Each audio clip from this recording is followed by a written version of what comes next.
વંદે ગુજરાત.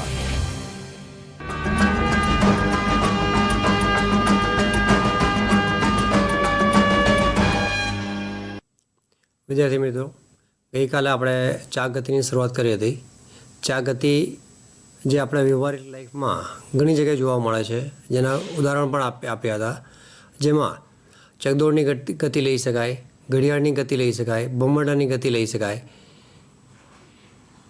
ત્યારબાદ જે ભમરડાની ગતિની જે ગઈકાલે ચર્ચા કરેલી કે જેમાં એની કોણીય ઝડપ સતત ઘટતી જાય છે, જ્યારે ઘડિયાળના કાંટાની ગતિ માટે એની કોણીય ઝડપ અચળ રહે છે, જેનો આપણે ગઈકાલે વાત કરેલી અને એના પર આધારિત જે થોડા ન્યુમેરિકલ્સ પણ જે MCQ પણ લીધા હતા. હવે એના પર થોડું હજુ આગળ વધીએ તો ગઈકાલે જે આપણે ચર્ચા કરી, જેમાં પહેલાં એક તો રેખીય વેગ અને કોણીય વેગ વચ્ચેનો સંબંધ જે V = ω × R થી બતાવી શકાય. એમાં ઘણાની ભૂલ થઈ જાય છે, જે ઘણા V = R × ω લખી દઈએ, તે ખોટું છે. ઉપરાંત જે રેખીય વેગ અને કોણીય વેગ વચ્ચેનો સંબંધ જે V = Rω અને કોણીય પ્રવેગ α = dω/dt અને રેખીય પ્રવેગ અને કોણીય પ્રવેગ વચ્ચેનો સંબંધ જે આપણે ગઈકાલે લખેલો હતો, A =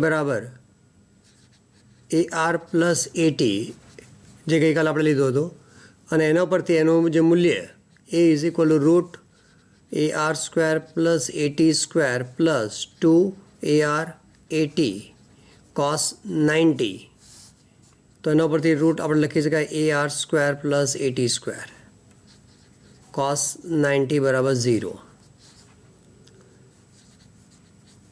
તો આ જે રેખીય વેગ અને કોણીય પ્રવેગ વચ્ચેનો સંબંધ કે જેમાં AR આપણે લખી શકાય ω/V, અને સદિશ સ્વરૂપમાં આપણે લઈએ તો સદિશ AR = ω × V, અને તે જ રીતે AT = α × R. તો એના ઉપરથી ATનું મૂલ્ય આવી શકે αR. તો અને બીજું આપણે જે એક લીધું છે કે ટોર્ક, કે કોઈ પણ પદાર્થ જે ચાક ગતિ કરી શકે, ચાક ગતિ એટલે કે વર્તુળાકાર ગતિ, જે ગતિ કરી શકે તેના માટે જે ભૌતિક રાશિની જરૂર છે, જે ટોર્ક તરીકે ઓળખાય છે. જે રીતે તો અહીંયા આગળ આપણે આજે જોઈએ છે કે આ પેન ત્યાં સ્થિર છે, તો અહીંયા આગળ આને છોડી દઈએ તો સ્વાભાવિક છે કે એ આ રીતે ઉપરથી નીચે પડશે. આ પણ એક ચાક ગતિનું ઉદાહરણ લઈ શકાય. અહીંયા આગળ જે એને ચાક ગતિ કરવા માટે જે બળ લાગવાની જરૂર છે, એ બળ કયું છે? ગુરુત્વાકર્ષણ બળ છે, કે જેને કારણે અહીંયા છોડી દો તો સીધો આ ગુરુત્વાકર્ષણ બળને કારણે નીચે આવે છે.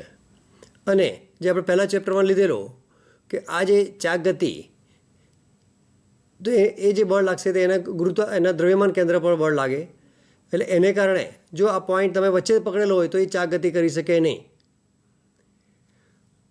એટલે એ પણ બતાવે કે આ પરિસ્થિતિમાં એને જે ટોર્કનું મૂલ્ય 0 છે. જો એ નીચે હશે તો એના ઉપર ગુરુત્વાકર્ષણ બળ લાગશે અને એ રીતે આ ચાક ગતિ કરશે. ઉપરાંત કોઈ પદાર્થ જે સ્થિર સ્થિતિમાં હોય અને એને જો ચાક ગતિ અને રેખીય ગતિ કરાવી હોય તો એના પર બળ લગાડવું પડે, તો એને કારણે એ આ રીતે આ દિશામાં ગતિ કરી શકે. પરંતુ ચાક ગતિ માટે જે બળ લાગે છે, જે ટોર્ક તરીકે ઓળખાય છે, એટલે ટોર્ક એ ચાક ગતિ માટેની અસરકારક ભૌતિક રાશિ કહી શકાય. જે રીતે અહીંયા આગળ આ પેન છે ને એના ઉપર એને બળ લગાડવા માટે જે આ રીતે ચાક ગતિ કરીએ, એના માટે સતત બળ આપણે કોર્નર પર લગાડીએ છીએ. અહીંયા આગળ જો એની અક્ષ પર લગાડવામાં આવે તો કોઈ ચાક ગતિ થતી નથી. અહીંયાથી એની બહાર તરફ ખેંચવામાં આવે તો ચાક ગતિ થતી નથી. બહાર તરફ ખેંચવામાં આવે તો ચાક ગતિ થતી નથી. અંદર બળ લગાડો તો પણ ચાક ગતિ થતી નથી. ઉપરાંત જે ટોર્ક જેનું ફોર્મ્યુલા છે R × F, torque R × F આવશે. એટલે જ્યારે બળ સપાટીને લંબ લાગશે તો એ આવશે RF sin 90, એટલે ટોર્ક = RF કહી શકાય. અને જે ટોર્કનો એકમ જે ખાસ કરીને ઘણા જે જૂલ લખી દે છે, જૂલ એ ખોટું છે. ટોર્કનો એકમ આવશે ન્યૂટન મીટર. જે રીતે આપણે કાર્ય માટે લઈએ છીએ, કાર્ય W is equal to F D, તો એના પરથી પણ કાર્યનો એકમ આવી શકે ન્યૂટન ઇન્ટુ મીટર. પણ કાર્યને આપણે જૂલ તરીકે બતાવી શકાય, પરંતુ ટોર્કને ન્યૂટન મીટર હોવા છતાં એ જૂલ પર તરીકે બતાવી શકાય નહીં. એનું મુખ્ય કારણ, જે જૂલ એ ઉર્જા છે, અને એ ઉર્જા જેને આપણે જૂલ અથવા કેલરીમાં માપી શકીએ છીએ. પણ ટોર્ક એ કોઈ પ્રકારની ઉર્જા નથી. ટોર્ક કોઈ ઉર્જા નથી કે જેને તમે એટલે ઉર્જા નથી, એટલે જેને કારણે એનો એકમ આવશે ન્યૂટન મીટર. જે બીજું એક્ઝામ્પલ આપણે લઈ શકાય કે જે કોઈ સ્પ્રિંગ હોય, સ્પ્રિંગને આપણે દબાવવામાં આવે, સ્પ્રિંગને સંકોચવામાં આવે, તો તે પરિસ્થિતિમાં સ્પ્રિંગનું સંકોચન થાય, જે ઉર્જા હોય તે ઉર્જા સ્થિતિ ઉર્જાના રૂપમાં સંગ્રહિત થાય, અને એ ઉર્જા આપણને પાછી મળે છે. પરંતુ જે ચાક ગતિ દરમિયાન જે કંઈ આપણે બળ આપ્યું છે એ ચાક ગતિ થશે, અને એ બળ દૂર કરવામાં આવે તો એ ફરી પાછી પ્રારંભિક સ્થિતિમાં આવી શકતું નથી. તો જેને કારણે આપણે કહી શકાય કે ટોર્ક કોઈ પ્રકારની ઉર્જા નથી, અને એને કારણે એનો એકમ એ જૂલ આવી શકે નહીં. હવે જે આપણે ગઈકાલે શરૂઆત કરી તે પ્રમાણે, જેમાં સમીકરણ જે લીધા હતા એક વખત ફરી પાછું બતાવી દઈએ. રેખીય વેગ અને કોણીય વેગ સાથે સરખામણી છે, રેખીય સ્થાનાંતર અને કોણીય સ્થાનાંતરની સરખામણી છે, રેખીય પ્રવેગ અને કોણીય પ્રવેગ, જેનું સૂત્ર છે એ બરાબર delta v upon delta t. તો એના પરથી ઓમેગા લખી શકાય, delta omega upon delta t. બળ અને ટોર્ક, જે આપણે અગાઉ અત્યારે આપણે ચર્ચા કરી. બળ જેનો એકમ ન્યૂટન છે, જે રેખીય ગતિ માટેની અગત્યની ભૌતિક રાશિ છે, જ્યારે ટોર્ક એ ચાક ગતિ માટેની અસરકારક ભૌતિક રાશિ છે, જેનો એકમ છે ન્યૂટન મીટર. ભૂલથી પણ એને જૂલમાં લખી શકાય નહીં, જેની ચર્ચા કરી અત્યારે. દળ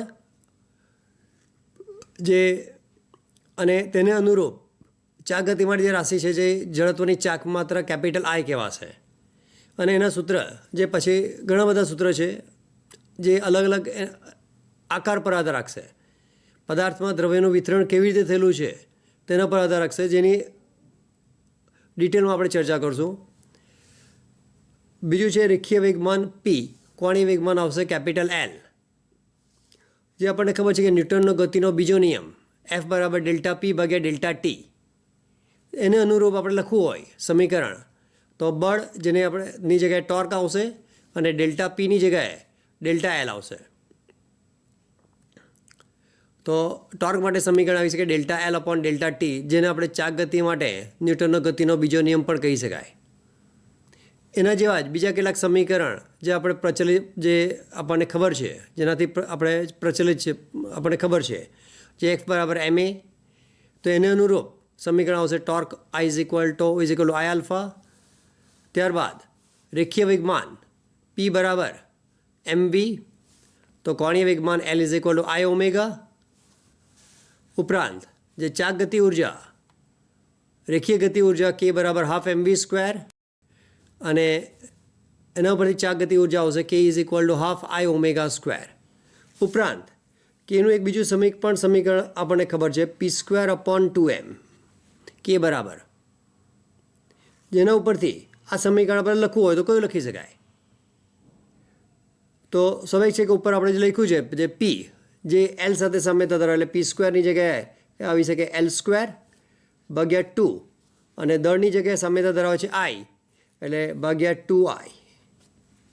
તો અહીંયા આગળ ગતિ ઉર્જાના બે સમીકરણ આવી શકે, હાફ એમ વી સ્ક્વેર, એ જ રીતે બીજું લખી શકાય પી સ્ક્વેર અપોન 2m. એ જ રીતે ચાક ગતિમાં લખી શકાય કે બરાબર હાફ આઈ ઓમેગા સ્ક્વેર બરાબર એલ સ્ક્વેર અપોન 2i. અને એના ઉપર આધારિત આજે એમસીક્યુ આપણે લઈશું. બીજું એક સમીકરણ છે power P is equal to F V. તો એને અનુરૂપ ચાક ગતિમાં આવશે પી બરાબર ટોર્ક ઓમેગા, અને કાર્ય ડબલ્યુ બરાબર એફ ડી, તો એનું રૂપ આવશે ડબલ્યુ બરાબર ટોર્ક થીટા. તો અહીંયા જે એમસીક્યુ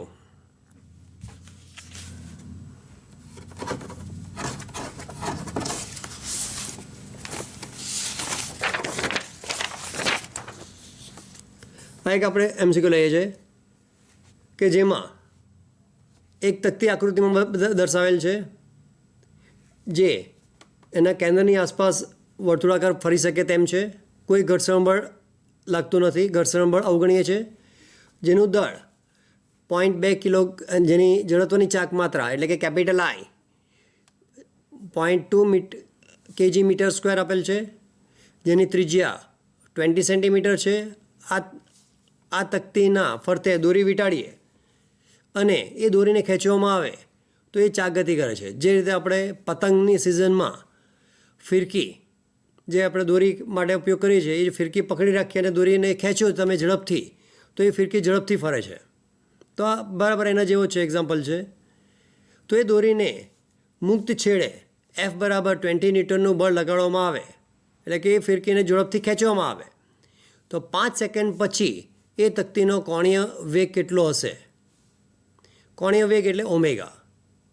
તો આના માટે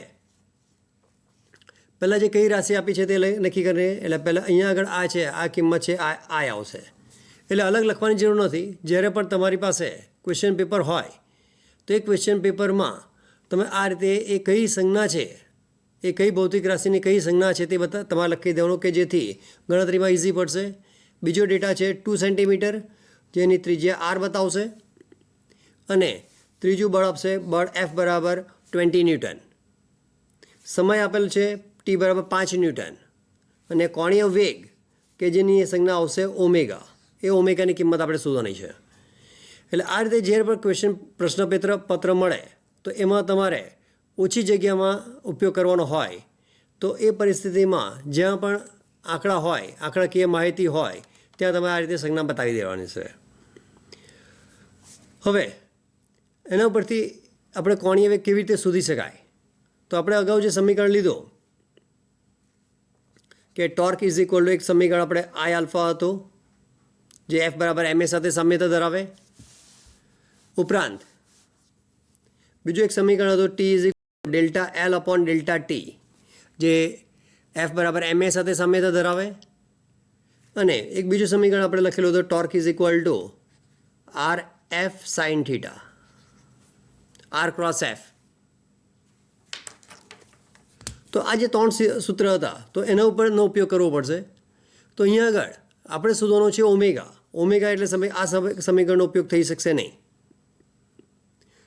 અને આપણે એક સમીકરણ જે એલ માટે લખેલું L is equal to I omega.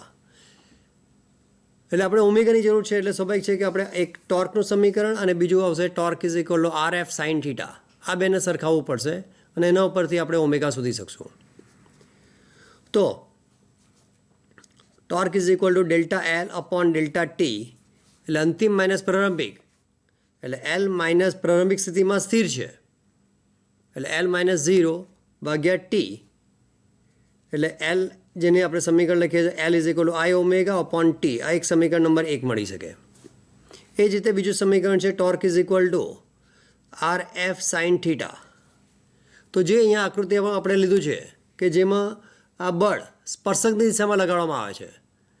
સ્પર્શક અને ત્રિજ્યા હંમેશા પરસ્પર લંબ હોય તો એના ઉપરથી આપણે લખી શકાય આર લંબ એફ એટલે થીટા 90 થશે એટલે આર એફ સાઇન 90 એટલે એનો કિંમત આવશે sine 90 is equal to 1. Torque is equal to r F સમીકરણ આવશે. તો ટોર્કના જે બે સમીકરણ મળી ગયા બંનેને સરખાવી દઈએ તો આપણે લખી શકાય I omega upon t is equal to r F. તો આપણે ઓમેગા શોધવું છે તો ઓમેગા ઇઝ ઇક્વલ ટુ લખી શકાય R F T upon i. તો હવે જે આપણે સમીકરણમાં જે ડેટા હતા એ બધાની કિંમત મૂકી દઈએ કે જેમાં આરની કિંમત જે સમીકરણમાં આર જે 20 સેન્ટીમીટર કેપિટલ આઈની કિંમત છે 0.2 kg મીટર સ્ક્વેર. આ એમકેઝ એકમ છે, આ સીજીએસ એકમ છે એટલે ત્રિજ્યાની કિંમત આવશે ત્રિજ્યા આર બરાબર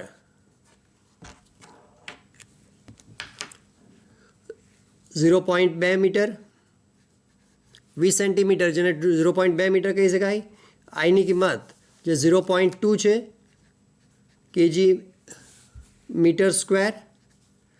એફની કિંમત પણ આપેલી છે, એફની કિંમત છે 20 ન્યૂટન. તો દરેકની કિંમત મૂકી દઈએ તો આરની કિંમત 0.2, એફની કિંમત 20, સમય આવશે 5, આઈની કિંમત પણ 0.2 આપેલો છે, 0.2 કેન્સલ થઈ જતો એટલે ઇઝ ઇક્વલ ટુ 20 ગુણ્યા 5 100, એનો આવશે રેડિયન પર સેકન્ડ ઓમેગા. જે ચાર આપણને ઓપ્શન આપેલ છે જેમાં 100, 150, 75 અને 100 તેમાંથી જે કરેક્ટ ઓપ્શન આવશે 100. તો આ રીતે જે કોઈ ન્યુમેરિકલ્સ હોય તેને સમજવું પડશે, કયા કયા ફોર્મ્યુલા એમાં એપ્લાય થઈ શકે એની માહિતી આપણે લેવી પડશે અને એનો ઉપયોગ કરીને અને થોડીક આપણી સામાન્ય બુદ્ધિનો ઉપયોગ કરીને એ ન્યુમેરિકલ તમે ઝડપથી કરી શકો. જે નીટની પરીક્ષામાં જે કંઈ ન્યુમેરિકલ્સ પૂછાય છે જેમાં ગણતરી આંકડા એવા આપવામાં આવે છે કે જેના માટે કે તમારે કેલ્ક્યુલેટરનો ઉપયોગ જરૂરી નથી. આંકડા માહિતી તમે સરળતાથી લઈ શકો અને કોઈ કેલ્ક્યુલેટર વગર તમે આન્સર લાવી શકો તે રીતે ડેટા આપવામાં આવશે. એ જ રીતે એક તમને માહિતી આપી દઉં, જે રીતે પાઈ સ્ક્વેરની કિંમત ઘણી જગ્યાએ આવે છે જે તમને ખબર છે. પાઈ 3.14 એ પણ ખબર છે, એનો વર્ક કરો તો એ આવશે 9.85. એટલે જ્યારે પણ ગણતરી આવતી હોય તો પાઈ સ્ક્વેર જેને તમે 10 તરીકે ગણતરીમાં લઈ શકો. જો કોઈક જગ્યાએ પાઈ સ્ક્વેરની કિંમત આવતી હોય એવા પણ ન્યુમેરિકલ્સ પાછળ આવશે. તો પાઈ સ્ક્વેરની કિંમત આવતી હોય તો એમાં 9.85 મૂકો તો સ્વાભાવિક છે કે તમારે કેલ્ક્યુલેટરનો ઉપયોગ કરવો પડે. પણ જો પાઈ સ્ક્વેર બરાબર 10 મૂકી દો તો એ ગણતરી ઇઝી થઈ જશે. એ જ રીતે જે કિંમત 2 પાઈ એ પણ ઘણી વખત રિપીટ થાય છે. તો 2 પાઈ જેની કિંમત આવશે 2 × 3.14 જે કિંમત આવશે 6.28. તો આ 6.28 જેને તમે 6.25 તરીકે લઈ શકો ને 6.25 જે સ્વાભાવિક છે કે 2.5નો વર્ગ થશે. 25નો વર્ગ 625, તે રીતે 6.25 તેનો વર્ગ 2.5 છે. એટલે જ્યારે પણ 2 પાઈ ગણતરીમાં આવતું હોય તો એ પરિસ્થિતિમાં તમારે સીધી 2 પાઈની કિંમત મૂકવા જશો તો ગણતરીમાં કેલ્ક્યુલેટરનો ઉપયોગ કરવો પડે અને કેલ્ક્યુલેટર જે નીટની એક્ઝામમાં એલાઉડ નથી, એની પરમિશન નથી. તો આવા શોર્ટકટ યાદ રાખવા પડશે અને એનો તમે ઉપયોગ કરીને ઝડપથી ગણતરી કરી શકો. એવા ડેટા આપવામાં આવશે કે જેમાં 2.5 સાથે કેન્સલ થઈ શકે. એટલે જે 2 પાઈ હોય તેને 2.5નો વર્ગ તરીકે તમે લઈ શકો. તો એવા બીજા થોડાક એક્ઝામ્પલ લઈએ એના પછી આગળ.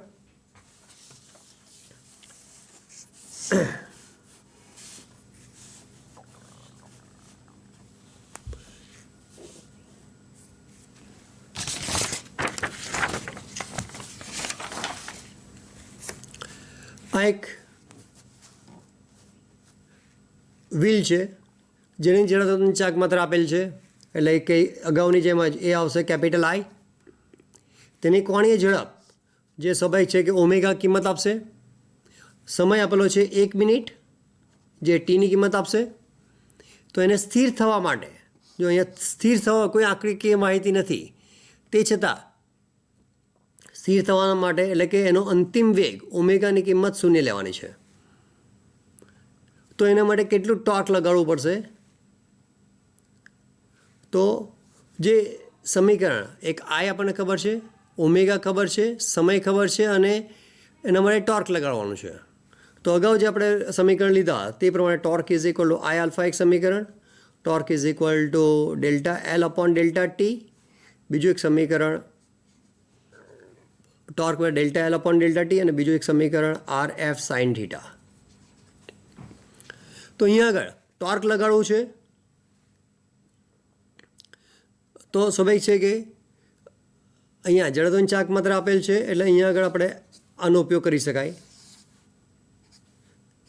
L is equal to I omega અંતિમ કિંમત છે તો એના કરતાં આ બે સમીકરણ આપણને ઇઝી પડશે.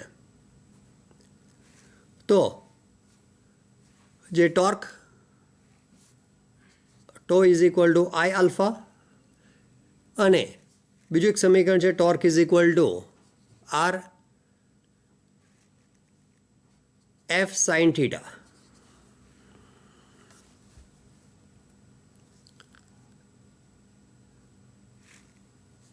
અને બીજું એક સમીકરણ છે torque is equal to delta L upon delta t. તો અહીંયા આગળ પહેલાં જો ઓમેગાની કિંમત આપી છે 50 આરપીએમ, એટલે આરપીએમનો થશે 50 પરિભ્રમણ પર મિનિટ. એક પરિભ્રમણ જેને અહીંયા આગળ આપણે બતાવી શકાય કે આ પરિસ્થિતિમાં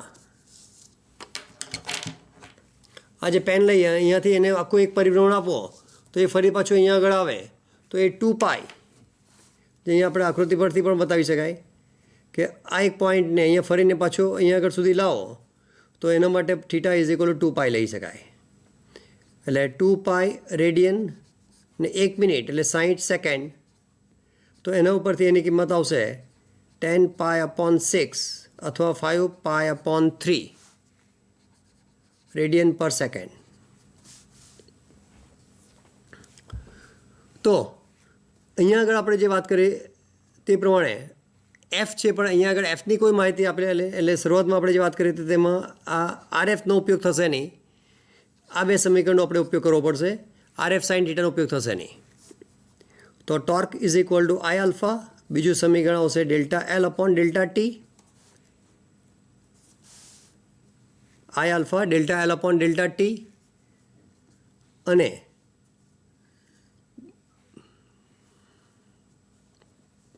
તો આલ્ફાની કિંમત શોધવા માટે જે આપણે ગતિના સમીકરણ લખેલા, એક સમીકરણ આપણને ખબર છે v is equal to V0 plus a, જેનાથી આપણે ઘણા બધા પ્રચલિત છીએ.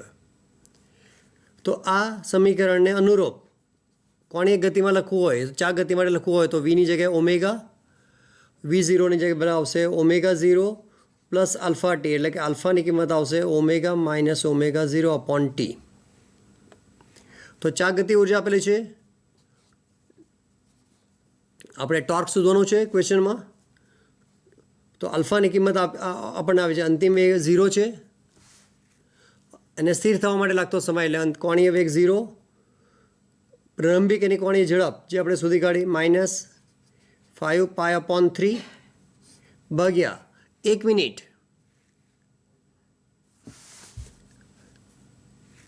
આલ્ફાની કિંમત આવશે 5 અપોન 3 અને 1 મિનિટ જેની કિંમત આવશે 60 સેકન્ડ. તો એ કિંમત આવશે 5 pi upon 180 radian per second square. 5 pi upon 180 radian per second square જે આલ્ફાની કિંમત આવશે.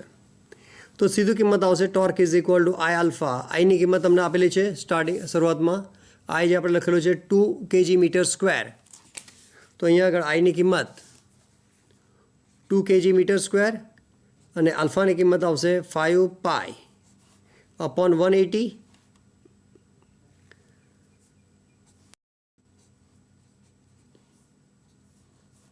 તો એ કિંમત આવશે 5 પાઈ બાય 18, જેનો એકમ કયો હોઈ શકે?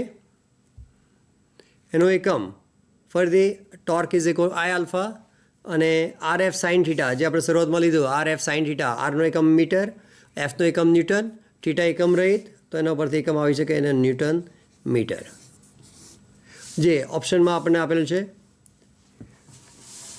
જે ટોર્ક,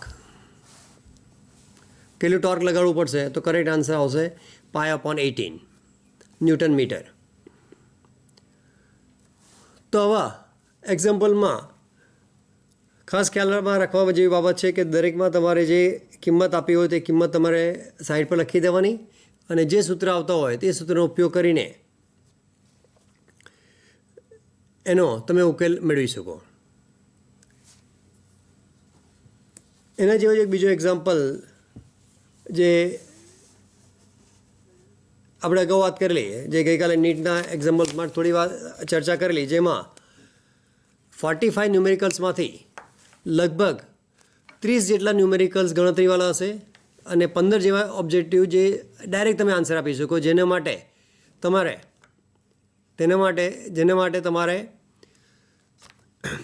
કોઈ કેલ્ક્યુલેટરની જરૂર નહીં હોય, ફક્ત માહિતીની જરૂર પડશે. તો એ માહિતીનો ઉપયોગ કરીને તમે એનો આન્સર લખી શકો, જેમાં એક સમીકરણ, જેમાં એક MCQ જે પારિમાણિક સૂત્ર પર આધારિત હોય છે, કે જેમાં એક આ રીતનું આપણે લઈએ, ટોર્ક અપોન આલ્ફાનું પારિમાણિક સૂત્ર ખાલી જગ્યા છે. તો આવું કોઈ હોય તો એના માટે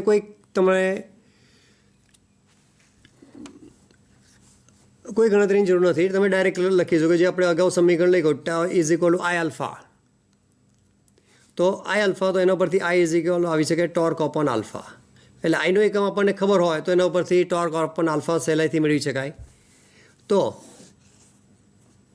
ટોર્ક માટે આઈ ઇઝ ઇક્વલ ટુ લખીએ આપણે mr². તો એનો આવશે કેજી મીટર સ્ક્વેર, અને કેજી મીટર સ્ક્વેર, તો એના ઉપરથી એનું પારિમાણિક સૂત્ર બનશે m1L2T0.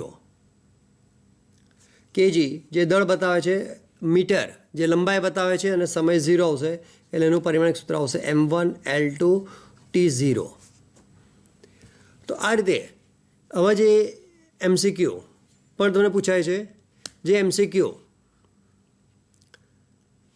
MCQ તમારે એટલે લગભગ 10 જેવા MCQ હોય છે, જે તમે ઝડપથી આને આન્સર આપી શકો. એવો એક ઇન્ટરેસ્ટિંગ એક્ઝામ્પલ છે અહીંયા આગળ. હવે એક નિસરણી આપણે લઈએ છીએ, જે દિવાલ ઉપર ટેકવેલ છે. આ દિવાલ છે, એના ઉપર આ નિસરણી ટેકવેલ છે. આપણને ખબર છે કે નિસરણી જો 45 કરતાં ઓછો ખૂણો હોય તો એ સંજોગમાં એ પડી જશે. આ જે ચાગતી આપણે કરાવવાની છે, તો એ ચાગતી માટે અહીંયા આગળ આ નિસરણી છે, આ જે નિસરણીની સ્થિતિ છે, અને એના ઉપર જે કેન્દ્ર તરફ બળ લાગે, તો એ બળને કારણે એક આ તરફ ગતિ કરશે, અને જો આ બળ જે ગુરુત્વાકર્ષણ બળની વાત કરો તો એને કારણે એ આ તરફ ગતિ કરી શકે, અને જે N2 બળની વાત કરો તો એને કારણે આ પોઈન્ટ તરફ લેવું, અને ઉપર કરો તો આ વિરુદ્ધ દિશામાં ગતિ કરશે. એટલે એક ગતિ સમઘડી દિશામાં થશે, એક ગતિ વિસમઘડી દિશામાં થશે, અને એ બંને જો ટોર્ક સરખા હોય તો એ સ્થિર રહી શકે. તો અહીંયા આગળ આ જે નિસરણી જે આપણે લઈએ છીએ, જેમાં ABC જેનું મધ્યબિંદુ પર ગુરુત્વાકર્ષણ બળ W લાગે છે, અહીંયા લંબ બળ જે N1 છે, અહીંયા લંબ બળ N2 છે, આ ઘર્ષણ બળ સ્મોલ f છે. તો એને કારણે આપણે N1ની કિંમત શોધવાની છે, N2ની કિંમત શોધવાની છે, અને f શોધવાનું છે. તો fની જે દિશા અને N1ની દિશા જે પરસ્પર વિરુદ્ધ છે, તો N1 is equal two f આવશે. તે જ રીતે N2 is equal two W થશે. તો આ બંનેની કિંમત આપણે શોધવી પડશે. તો એના માટે જે આપણે ટ્રાયેંગલ આપણે લઈએ છીએ, એ ટ્રાયેંગલ આ 37 ડિગ્રી, જેને 3, 4 અને 5, તો એના ઉપરથી આપણે લખી શકાય cos 37 જે આવશે 4/5, sin 37 જેની કિંમત આવશે 3/5. તો અહીંયા આગળ જે ટોર્ક માટેના બે સમીકરણ છે. ટોર્ક માટે આપણે લખી શકીએ બળ ગુણ્યા લંબ અંતર. એટલે ટોર્ક 1 લેવું છે, તો ટોર્ક 1 માટે બળ આવશે N1, અને લંબ અંતર એનું આવશે AB. અને AB જે સપાટી લેવી છે, જે આ 37 ડિગ્રીની સામેની બાજુ છે, એટલે N1 આવશે BC sin 37, એટલે કે N1 BC sin 37 જેની કિંમત આવશે 3/5. તે જ રીતે ટોર્ક 2, તો બળ ગુણ્યા લંબ અંતર, તો ટોર્ક બળ આવશે N2, અને લંબ અંતર જે N2 અને W સરખું છે, ને જે W એ અહીંયા મધ્યબિંદુ પર લાગે છે, એટલે અહીંયા આગળ આને D પોઈન્ટ લઈએ, એનું લંબ અંતર આવશે D. એટલે N2 જેને આપણે W × AD પણ કહી શકાય.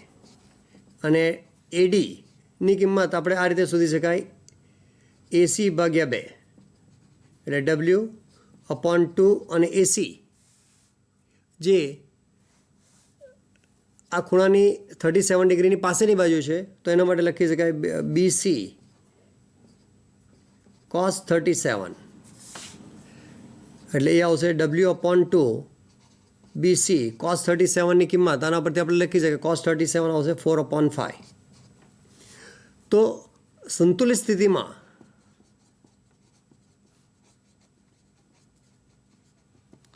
આપણે કહીએ torque 1 is equal two torque 2 એટલે બંનેને સરખાવી દઈએ તો N1 BC 3/5 બરાબર W BC 4/5. તો 5 કેન્સલ થઈ જશે, BC કેન્સલ થઈ જશે, W/2 છે એટલે અહીંયા 2 પણ કેન્સલ થઈ જશે. તો W ઇઝ ઇક્વલ ટુ આપણે લખી શકાય અથવા N1 is equal two 2/3W અને Wની કિંમત આપણને ખબર છે mg એટલે N1ની કિંમત આવશે 2/3 mg. તો અહીંયા જે સમીકરણમાં આપણને જે કિંમત આપેલી છે તે N1 N2ની કિંમત આપેલ છે. તો N2ની કિંમત તો ડાયરેક્ટ આપણને મળી જશે. N2ની કિંમત W ને Wની કિંમત જે mg એટલે દળ જે 10 કિલોગ્રામ અને જીની કિંમત 9.8 લઈએ એટલે 10 × 9.8 એટલે આવશે 98 ન્યૂટન. અને N2 2/3 × 98 2/3 × 98 આમાં પણ તમને સવાલ થશે આ ગણતરી કેવી રીતે કરવાની. તો એના માટે કેલ્ક્યુલેટરનો ઉપયોગ જરૂરી નથી, ડાયરેક્ટ પણ કરી શકાય. તો અહીંયા આગળ 98 ને જો તમે 99 તરીકે નજીકમાં કિંમત લઈ લો એટલે 2/3 × 99 લઈ લો કે જેની નજીક છે એટલે આન્સર તમારો ઘણો નજીક આવી શકે. તો આ સીધું તમે ગણતરી કરી શકો 33 તો 33 × 2 એટલે 66. તો 98 એના કરતાં ઓછું છે એટલે આન્સર 66 કરતાં ઓછો આવશે. તો N1ની કિંમત જે અહીંયા આપણને આપેલ છે N1 65 N1 98 N1ની બે કિંમત 65 છે, બે કિંમત 98 અને 49 છે. તો 98 49 આવી શકે 65 આવશે. બીજી કિંમત તમારે ચેક કરવી પડશે N2 જે N2ની કિંમત આપણે શોધી છે 98 N2ની કિંમત છે આપણે 98 લીધી છે. તો 98 અને N1 66ની નજીક તો એ કિંમત આવી શકે N1 65. તો F1 પણ 65 આવશે, N1 અને 65 સરખા છે અને N2ની કિંમત આવશે 98. તો આ રીતે તમે આન્સર મેળવી શકો. તો હવે સવાલ ઓછા હોય પણ થોડુંક તમે ગણતરી આમાં તમે થોડું ધ્યાન આપો તો એ આટલો લેન્ધી ન્યુમેરિકલ્સ ઝડપથી પણ કરી શકો. જે રીતે અહીંયા આગળ આપણે લીધું કે Wની કિંમત N2 જેટલી હોય, અહીંયા આગળ આપણે N2ની કિંમત W જેટલી હોય ને W એટલે વજન છે તો વજન એટલે સીધું આના પરથી ગણતરી કરી શકાય 98. તો 4 ઓપ્શન જે આપણને આપેલ છે 4 ઓપ્શનમાં 98 વાળું એક જ છે. 4 ઓપ્શનમાં તમે જોશો કે 49 65 65 અને 98. તો બીજી કોઈ ગણતરી કર્યા વગર તમે સીધું એ પર ટીકમાં કરી શકો.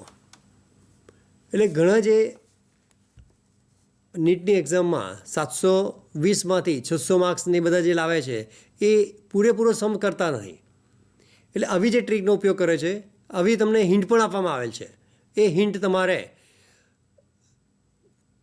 જોવી પડશે. એટલે એ હિન્ટ તમને કયાથી શોર્ટકટ મળી શકે. જો તમે આટલો લેન્ધી ન્યુમેરિકલ્સ જો કરવા જાઓ તો સમય વધારે નીકળી જાય ને એ સમય વધારે નીકળી જાઓ તો પાછળના ન્યુમેરિકલ્સ કરી શકો નહીં. તો આવા ન્યુમેરિકલ્સમાં જે તમે આ એક્ઝામ્પલમાં લીધો કે ખાલી એક જ W = mg લઈ લો, એ mg તમે શોધી કાઢો જેની કિંમત 90.8 ને 10 એટલે સીધું 98 ને 98 એક જ ઓપ્શનમાં આપેલ છે. તો એના પરથી તમે ઝડપથી ગણતરી કરી શકો. કોઈ બળ શોધવાની જરૂર પડે નહીં, કોઈ N1 શોધવાની જરૂર પડે નહીં, કોઈ ટોર્કની જરૂર પડશે નહીં, ઝડપથી ગણતરી કરી શકો. તો આવી હિન્ટ દરેક એક્ઝામ્પલમાં હોય છે. એ એક ટ્રીક કઈ છે ને એ કયું મેં પોઈન્ટ છે એ તમારે ન્યુમેરિકલ્સ બરાબર સમજીને કરવું પડશે. ઉતાવળ કરવા જશો તો ખોટું પડી જાય તો માઇનસ માર્ક્સ મળશે. તો એવા બીજા ઘણા ન્યુમેરિકલ્સ છે.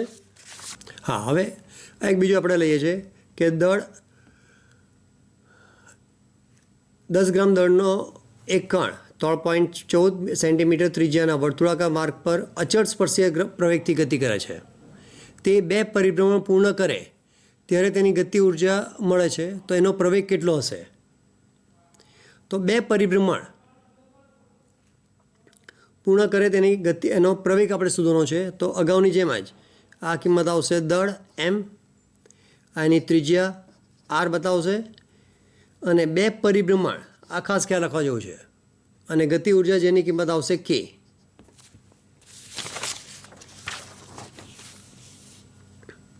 તો એ કિંમત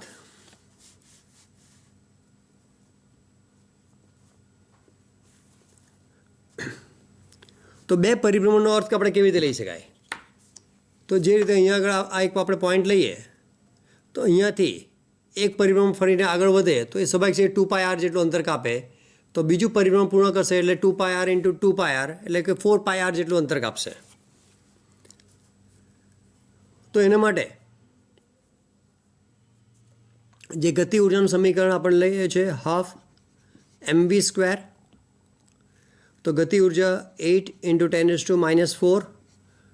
× 2/m એટલે કે 10 ગ્રામ, એટલે 10 ગ્રામ 10⁻³ kg, જે આપણને v²ની કિંમત આપશે. જે m 10 ગ્રામ ને કિલોગ્રામમાં ફેરવો તો 10 × 10⁻³ કિલોગ્રામ થશે. તો આ v²ની કિંમત જે આવશે 16 × 10⁻⁴ -5 -3 એટલે -2 મીટર²/સેકન્ડ². v² કિંમત આવી ગઈ. અને એના ઉપરથી એને પ્રવેગ શોધવાનો છે. તો પ્રવેગ શોધવા માટે જે ગતિના સમીકરણનો અહીંયા ઉપયોગ કરી શકાય. જે ગતિના સમીકરણમાં આપણને ખબર છે v² - v02 = 2ad. તો 2 પરિભ્રમણ પૂર્ણ કરે ત્યારે એનો પ્રવેગ કેટલો હશે? તો શરૂઆતમાં એ ગતિની શરૂઆત કરે છે એટલે v0 જેની કિંમત આપણે 0 લેવાની છે, v² જેની કિંમત આપણી પાસે છે જ = 2a, ને ડીની કિંમત આપણે જે અગાઉ લીધું તે પ્રમાણે કેટલો આવશે? 4πr. એક પરિભ્રમણ પૂર્ણ કરે, જે રીતે અહીંયા આગળ આ પોઈન્ટ લઈએ, અહીંયાથી આ ફરીને એક પરિભ્રમણ પૂર્ણ કરે તો 2πr, અને બીજું પરિભ્રમણ પૂર્ણ કરે તો ફરીથી પાછું 2πr એટલે 4πr લઈ શકાય. તો પ્રવેગ a = v² / 8πr. તો a બરાબર v², જેની આપણી પાસે કિંમત છે, જેને વર્ગમૂળ લેવાની જરૂર નથી, 10⁻², 8π, rની કિંમત 3.14 સેન્ટીમીટર છે, એટલે × 10⁻². તો એ કેન્સલ થઈ જશે. તો આ 16 એટલે 2, તો 2/, એને π² તરીકે બતાવી શકાય. 3.14 અને π એટલે π² થઈ જાય. તો આ કિંમત જો તમે ગણતરી કરવા જાઓ તો સ્વાભાવિક કેલ્ક્યુલેટરનો ઉપયોગ કરવો પડે. પણ આપણે શરૂઆતમાં ચર્ચા કરેલી કે π²ની કિંમત જેને તમે 10 તરીકે લઈ શકો, તો π² / 10, તો એની કિંમત તમે લો તો એ 0.2 આવશે. તો જે 4 ઓપ્શન આપેલા છે તે ઓપ્શન પ્રમાણે તમે જોશો તો 0.363, 0.203 ને 0.106. તો આ જે 0.2ની નજીકનો આંકડો છે, જે 0.203 છે.